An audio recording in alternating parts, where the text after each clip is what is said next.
Good morning to all, beta. Let us discuss the question paper first of all. ठीक है बेटा?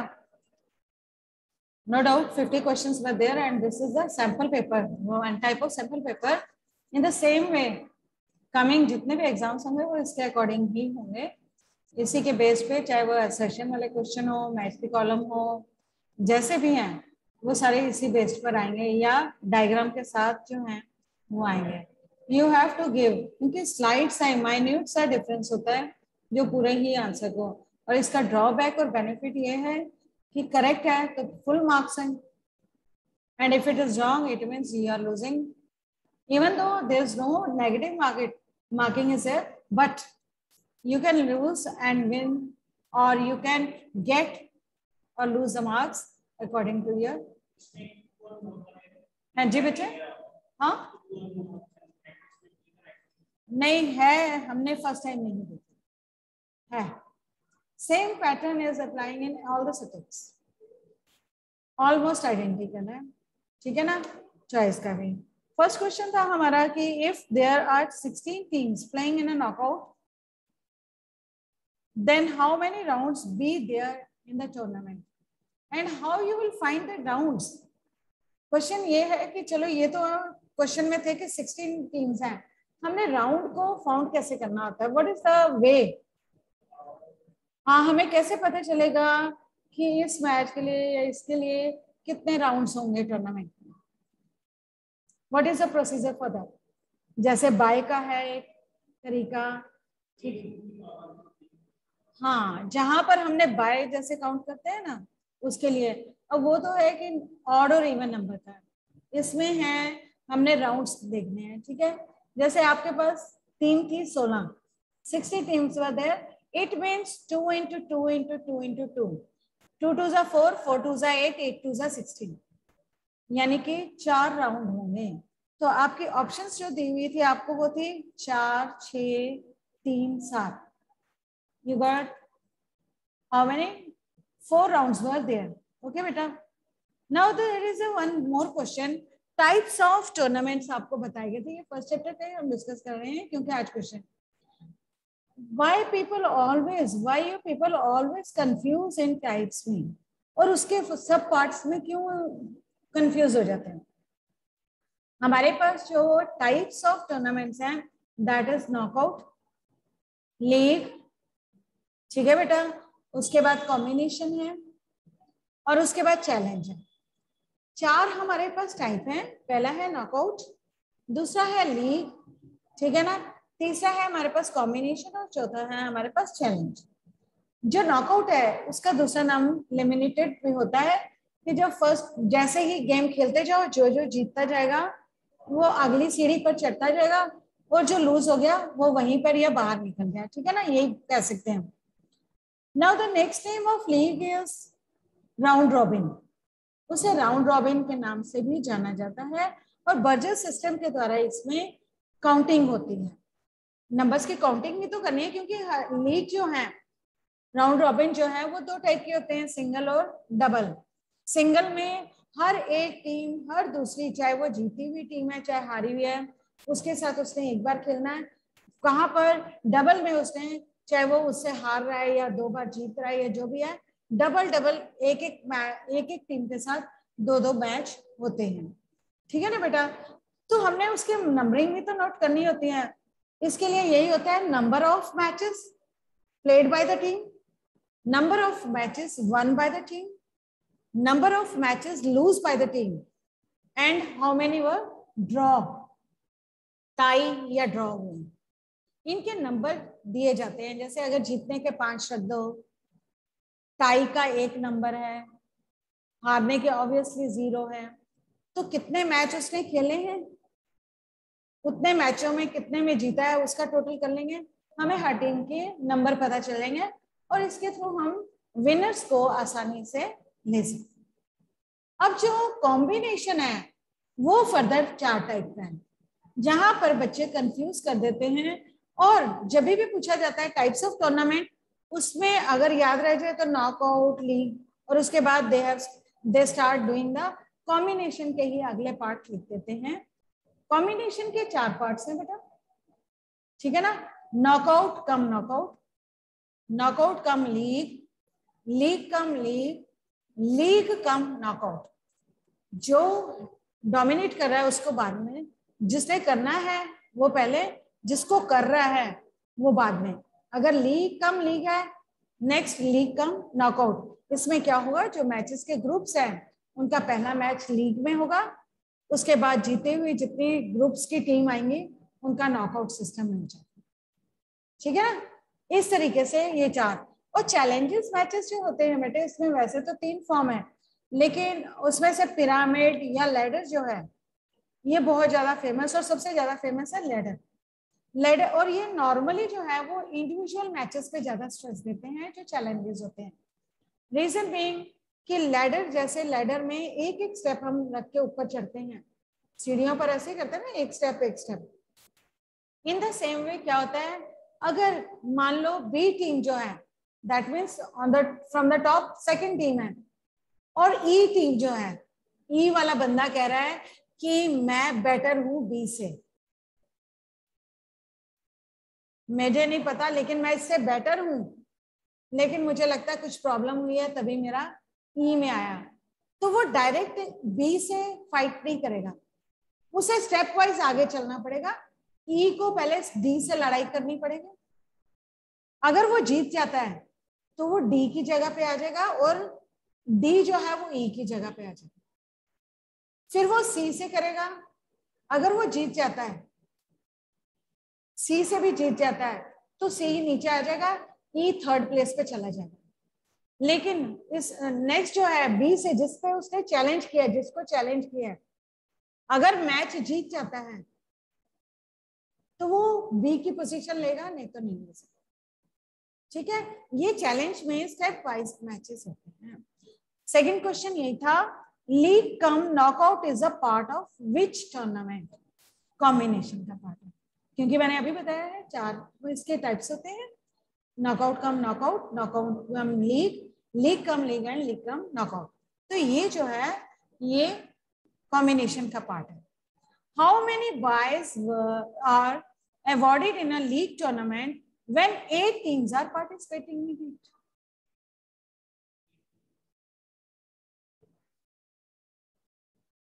हम bye क्यों देंगे, बाय क्यों देंगे, दो दो आपस में तो फाइट कर रही है। बाय की कंडीशन मैक्सिमम तब होती है जब ऑड नंबर्स होते हैं, जब इसमें ऑड नंबर्स ही नहीं है तो बाय की तो इसके लिए जरूरत है नहीं। Am I right बेटा? ठीक है, सो 0 विल बी द बाय। तो डायरेक्ट ही 4 टीम, पहली बार में 4 टीमें आगे आगे देंगे, दूसरी बार में 2 टीमें आएंगी, उसके first. Which of the following committee is responsible for printing media? कौन सी टीम ऐसी है जो प्रिंटिंग मीडिया के लिए, लॉजिस्टिक है, फाइनेंस है, टेक्निकल है, या मार्केटिंग है? मार्केटिंग, ठीक है ना, मार्केटिंग करें। Which is not the micronutrient? Macro और माइक्रो, 2 टाइप्स के न्यूट्रिएंट्स होते हैं। Macro in a large quantity which is required by our body, and micro आई जिसमें आता है, it is required for a body but in a less quantity. ये नहीं कि हम उसको अवॉइड कर देंगे, दे आर रिक्वायर्ड। अब जैसे विटामिन है,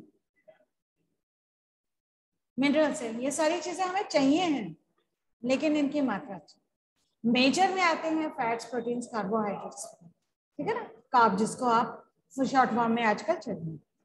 तो कौन सी चीज इसमें से है, ये ऑप्शन में प्रोटीन था, मिनरल था, विटामिन था और वाटर, ठीक है ना। तो जो प्रोटीन है दैट इज अ, हाँ वो माइक्रो है, मैक्रो है वो माइक्रो नहीं। तभी तो देखो ना, क्या कर रहे हो, फैट, प्रोटीन, कार्बोहाइड्रेट, अभी तो बोला है बच्चे हमने, मैक्रो में आते हैं। एम में माइक्रो उसने कहा है विच इज नॉट माइक्रो, सिर्फ प्रोटीन है, ये मैक्रो है। प्रोटीन मैक्रो है, ए है, आई नहीं है। पानी तो वैसे ही आता है, पहले किसी उसमें नहीं है रिक्वायरमेंट्स हाँ ठीक है। न्यूट्रिशन कैन बी डिफाइंड, अब न्यूट्रिशन किसको कहते हैं बेटा, ये कौन सा प्रोसेस है, हाँ क्या है, पूरा प्रोसेस है क्या है? हाँ, क्योंकि मैक्सिमम बच्चे जो हैं वो न्यूट्रिएंट और न्यूट्रिशन में कंफ्यूज रहते हैं। न्यूट्रिटिव वैल्यूज होना, केमिकल सब्सटेंसेस की, वो जो हमारी बॉडी के लिए बेनिफिशियल है। न्यूट्रिशन वो चीज है जिसको खाना, पचाना और उसके बाद के उसको एब्जॉर्ब कर जाना और बाकी की चीजों को बाहर फेंकना, ये सारे प्रोसेस को हम क्या बोलते हैं? न्यूट्रिशन। ठीक है ना बेटा? इसमें दिया हुआ है 3 पार्ट्स प्रोसेस है। कंजप्शन करनी उसकी, या एब्जॉर्ब कर लेना, एक ही चीज है ना, कंज्यूम करना, कंज्यूम करना, उसके बाद उसको डाइजेस्ट करना, फिर उसका सर्कुलेशन करना पूरी बॉडी में, जूस वगैरह जो भी बन जाता है उसको पूरी बॉडी में फॉर द एनर्जी लेवल के लिए हमने भेजना। For endurance dominating sports, endurance क्या होती है पहले तो ये बताओ, what is endurance? Any one of you? Continuous doing of the work with under the condition of fatigue also. हाँ, with the same enthusiasm under the condition of fatigue also. थकान होने के बाद भी इसमें क्या होता है, हमारी इंटेंसिटी वर्क की स्लो होती है। Long duration with slow intensity, काम आराम से हम बहुत देर तक करते रहते हैं। फास्ट भी होता है लेकिन इसमें नॉर्मली क्या, बहुत देर तक हम काम को चलाते रहते हैं सेम इंटेंसिटी, उसे हम क्या कहते हैं? एंड्योरेंस। अब स्पोर्ट्स में है, स्पोर्ट्स के लिए तो अब ये चीजें जो है बिल्कुल स्लो तो नहीं है, फुटबॉल है, हॉकी है, ये रग्बी है, इनमें हमें स्ट्रेंथ भी चाहिए, स्पीड भी चाहिए, एंड्योरेंस भी चाहिए, क्योंकि वहां ग्राउंड के एक कॉर्नर से दूसरे तक बॉल को लाना, चाहे वो पैरों से लाना, चाहे हॉकी से लाना, चाहे बॉल को पकड़ के लाना, हैंडबॉल, एंड्योरेंस की तो जरूरत है। अगर उसने कहा कि मैं स्प्रिंट लगा कर थक गया हूँ तो टीम थोड़ी बार बार हम चेंज, ठीक है ना? क्वेश्चन है, for endurance dominating sports the diet should be rich in, कौन सी चीज ज्यादा होनी चाहिए? प्रोटीन ज्यादा होने चाहिए कि मिनरल की, फैट्स या कार्बोहाइड्रेट्स? कार्बोहाइड्रेट्स जो है उनका ज्यादा होना बहुत जरूरी है। That will carbohydrate, that will convert into energy, क्योंकि हमने पढ़ा है कि अगर ये ज्यादा क्वांटिटी में खाएं और सेव रहे तो वो फैट्स में कन्वर्ट अपने आप हो जाते हैं, ठीक है ना? Painting, catching like activities are the example of what?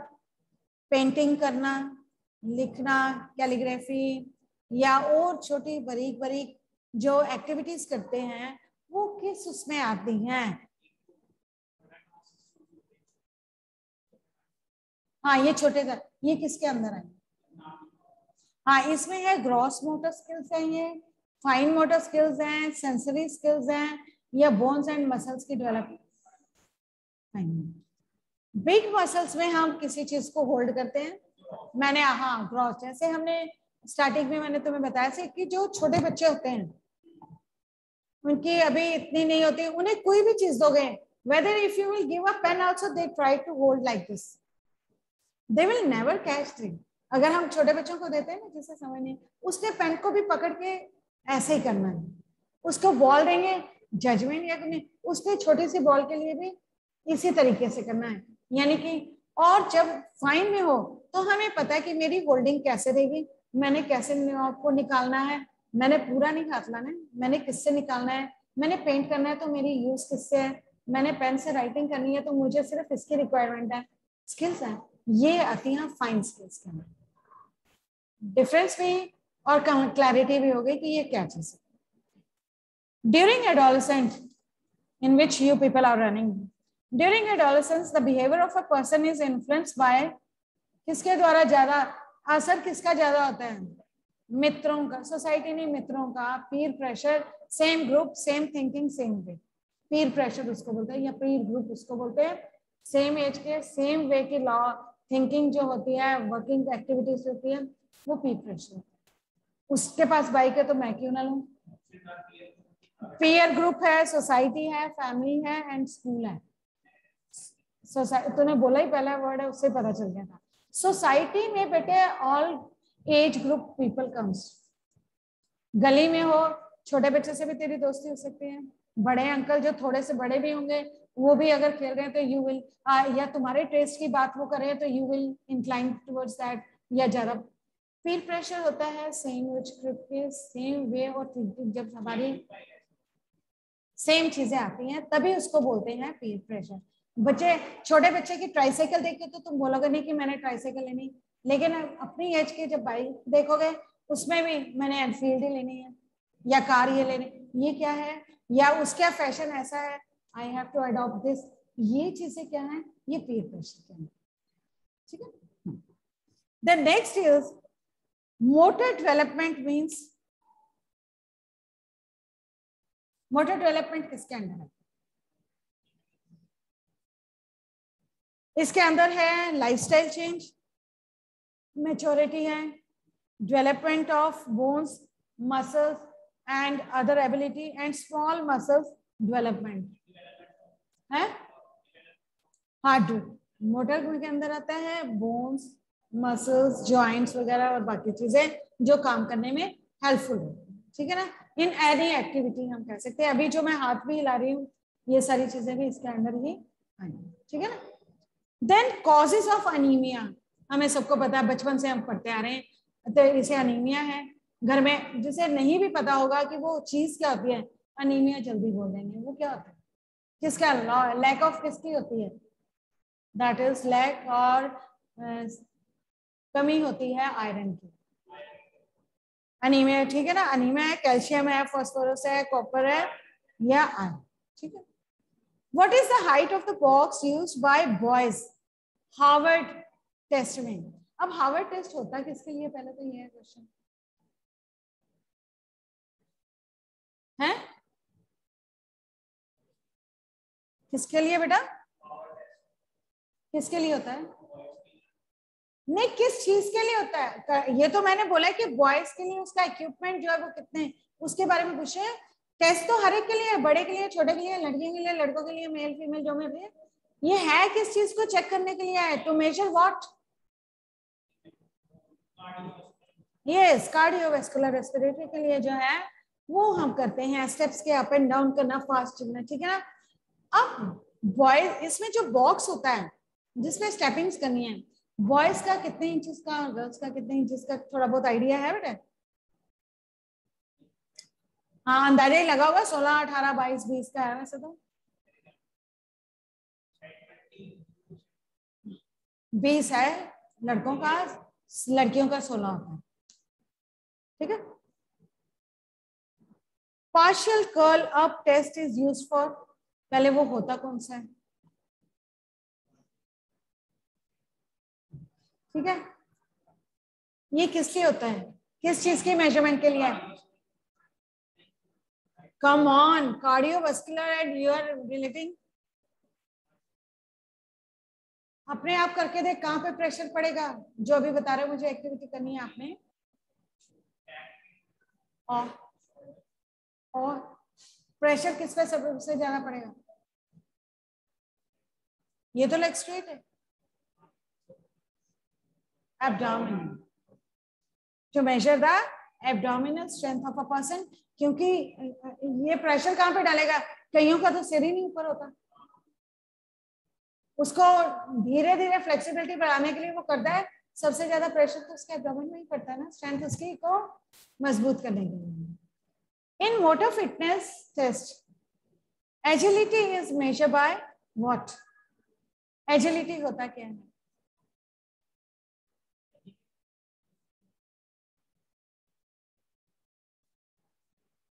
Speed और फ्लेक्सिबिलिटी दोनों के कॉम्बिनेशन पर, कोऑर्डिनेशन पर जो वर्क किया जाता है उसका।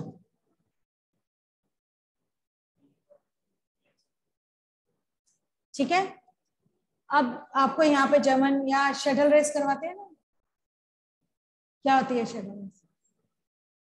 Touching, go and touch, go and shuttle, जैसे बैडमिंटन में वो वापस आती जाती आती जाती आती ना, इन द सेम में वॉकिंग कर देते हैं ना, वहां तक जाना है, उसको टच करके वापस आना है, फिर टच करके दूसरे को बिफोर वार्मिंग अप में करवाते हैं ना। What is this? That is to check the speed, check the flexibility, bend होना है, फिर वापस आना है, फिर यहाँ टच करना है, फिर वहां टच करना है, ये रेस जो करवाते हैं इसे शटल रेस करते हैं। ठीक है, समझ में आ गया? Sit and reach test is measure for what? पहले तो ये बताओ, सिट एंड रीच टेस्ट किस चीज को मेजर करता है? अभी बताए। सिट एंड रीच टेस्ट, नीचे जमीन पे बैठ के लेग स्ट्रेट करो और उसे पकड़ने की या डब्बे तक जाने की कोशिश करो। ये किस चीज की, हमारी किस, हाँ, फ्लेक्सिबिलिटी के बारे में। ठीक है, कंफर्म है। अब क्वेश्चन है, सिट एंड रीच टेस्ट किस चीज को मेजर करता है? पहले जो तूने आंसर बोला था ना, हमारी बैक पे पड़ता है, यहाँ पे बढ़ता है, वो इसका था, इसकी फ्लेक्सिबिलिटी बढ़ती है, हैमस्ट्रिंग्स की और बैक की फ्लेक्सिबिलिटी बढ़ती है। समझ में आ गया? क्योंकि हमने कर्ल अप में तो हाथ पीछे रखने हैं। Then when the angle between the two bones decreases, it is a term.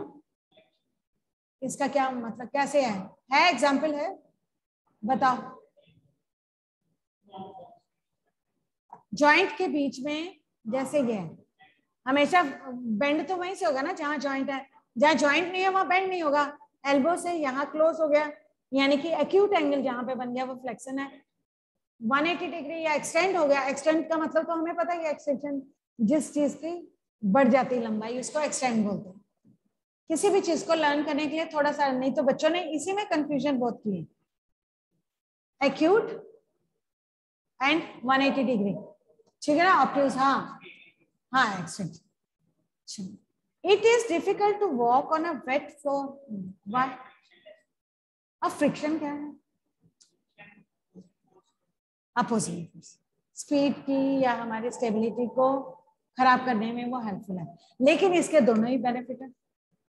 Sports में, एप्लीकेशंस में फ्रिक्शन का बहुत काम है। फोर्स है तो वहां पर इजीली रनिंग हो जाती है, ज्यादा स्मूथ। देखते नहीं हो बारिश के टाइम में क्यों मैचेस बंद हो जाते हैं, और उसके बाद क्या लॉस होता है? स्लिपरी होता है, स्लिप कर जाते हैं, कई बार इतना स्लिप, ऊपर बॉल है उसको नहीं पकड़ पाते, या कई बार पकड़ना नहीं जाता है, हम स्लिप कर जाते हैं, बॉल अपने आप। बेनिफिट दोनों है फ्रिक्शन के, ये नहीं है गेम्स में हर जगह, लेकिन वेट प्लेस पर यह हो जाता है कि उसका ग्रिपिंग बोल लो या अपोजिंग जो है वो कम हो जाता है, ठीक है ना। Force of friction is very less हो जाता है उसमें। न्यूटन्स फर्स्ट लॉ क्या है? हाँ, सेकंड कौन सा है? Acceleration, and third one is reaction. Reaction है, इक्वल एंड अपोजिट रिएक्शन होता है ना, ठीक है। Importance of biomechanic in physical education is, पहले बायोमैकेनिक है क्या? Mechanism of a body, body का मैकेनिज्म ना बेटा, लिविंग ऑर्गेनिज्म में, not only for human being, for living organism, और उसका मैकेनिज्म हमारा क्या है? बोलना, खाना, उसको पहचाना, उसको सब करना, मूवमेंट्स करना, वॉक करना, बैठना, करना, ये सारे किसके अंडर आता है? ये मैकेनिज्म के अंदर, ठीक है ना। तो फिजिकल एजुकेशन में ये कैसे? इम्प्रूवमेंट इन ट्रेनिंग, कोई भी ट्रेनिंग कुछ भी करना है, हाँ ये था इसका, ठीक है ना। ऑल ऑफ इसलिए है क्योंकि इससे बायोमैकेनिक का मेन हम इम्पोर्टेंस पढ़ते हैं ना बेटा, हमें अपनी बॉडी के पूरे सिस्टम का या बॉडी के बारे में पता चलता है, we come to know about the bones and all everything. तो जब नॉलेज किसी चीज की हमारे हो जाती है तो it is better for us to do the work according to that, कि मुझे लॉस कम हो, मुझे लॉस कम हो। अगर मुझे पता है कि मुझे ब्रीदिंग प्रॉब्लम है, then why I go for a sprints. मुझे पता है मेरी बैक की प्रॉब्लम है, मैं क्यों वेट वाली चीज के लिए प्रॉब्लम वो करूं जो मुझे इंजरी भी देगी और मेरा लॉस भी करेगी। ये मुझे नॉलेज है, कुछ नहीं होता वर्ड तो एक अलग चीज है, otherwise when you are having knowledge regarding anything you have to maintain that, ठीक है ना बेटा।